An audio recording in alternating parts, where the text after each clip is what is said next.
Hey guys, today we are making the richest chocolate banana cake. It is so moist, rich, and fluffy.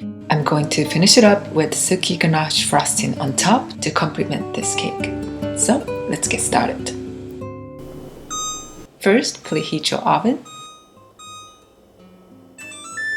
The recipe is enough for 2 1.5 quarter pans, but of course you can use one larger pan or make a half batch for just one loaf.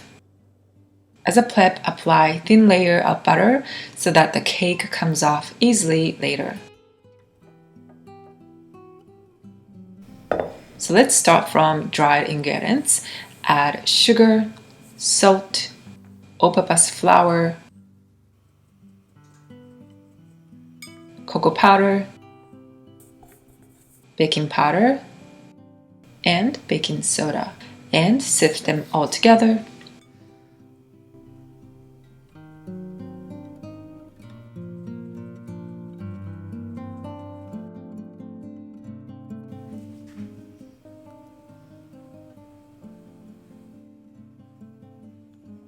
And set it aside. Now let's mix wet ingredients. For this chocolate cake, use ripe banana for the best result. Today we are adding a lot of chocolate and banana in the cake, which make this cake extra rich and moist. I like to smush it until you can still see small pieces of banana so that you can actually see them when you slice the cake. It almost looks like breakfast oatmeal. Now add whole eggs and oil. Today I'm using olive oil as a healthier option, but you can use any regular oil. And vanilla extract and mix. Compared to butter, oil is liquid in room temperature or even in the fridge, so it can create softer texture even after the cake is cooled down. Once everything is mixed evenly, you can stop. So the only wet ingredients that is not added yet at this point is hot water. I usually like to start heating it around this timing so that the water is not evaporating by boiling too long. I do not want to cook eggs, so that's why I am not adding it directly to the wet ingredients. So we're gonna add it after we add dried ingredients. This is quite thick at the very beginning, so I recommend you to use a spatula and gently fold until they are mixed evenly.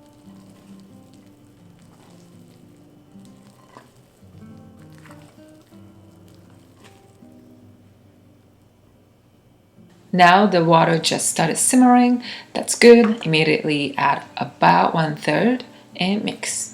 Make sure to mix very slowly first so that hot water is not spilling out. Be careful because it's really hot.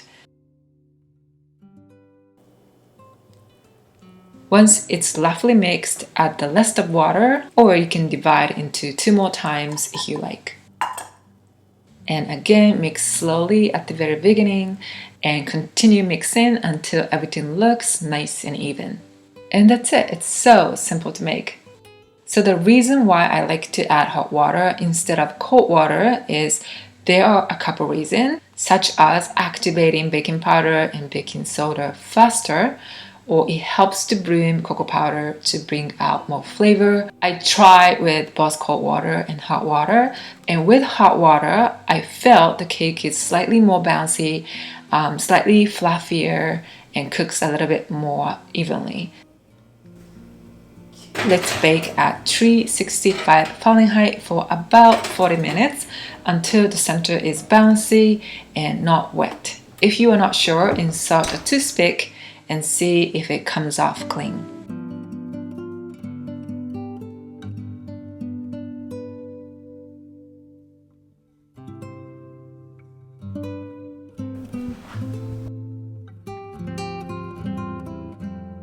And let it cool in room temperature. Now let's make ganache frosting. It is so easy. First, melt chocolate. I recommend you to use great quality dark chocolate for the best result. The heavy cream should not be too cold to avoid chocolate from becoming chocolate chips as we mix in. You can still use cold cream, it's just easier to succeed when it's not super cold. Today I heat it up until I don't feel anything when I touch with a finger. Add heavy cream little by little and mix well each time. Today I divide it into 4 times.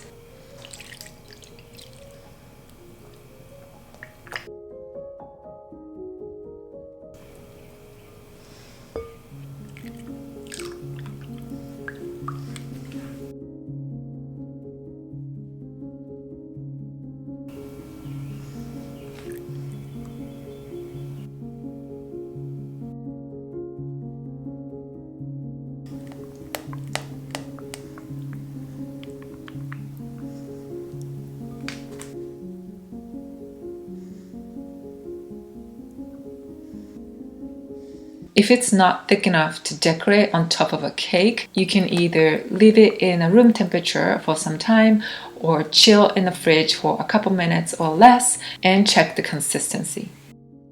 Now the cake is still slightly warm but cooled enough. Insert a palette or knife and detach the side and kind of push like that so that the bottom slides a little bit and can come off easier when you flip. You can also just leave it in a pan if you like.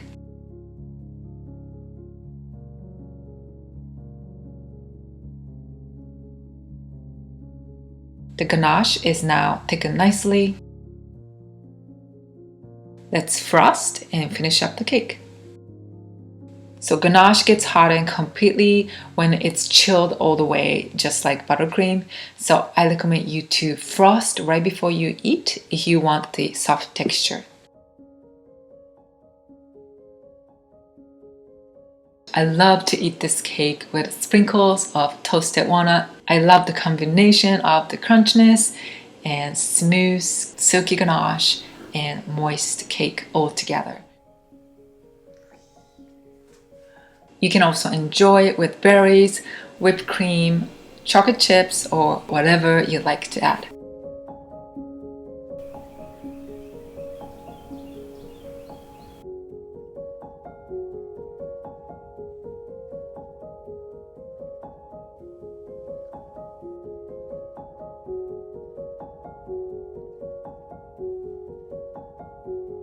This cake is so simple, easy, and so delicious.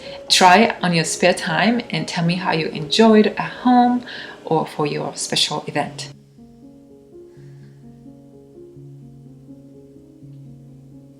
Alright, that's it for today. Thank you so much for stopping by. Enjoy pastry living and I'll see you next week. Bye bye.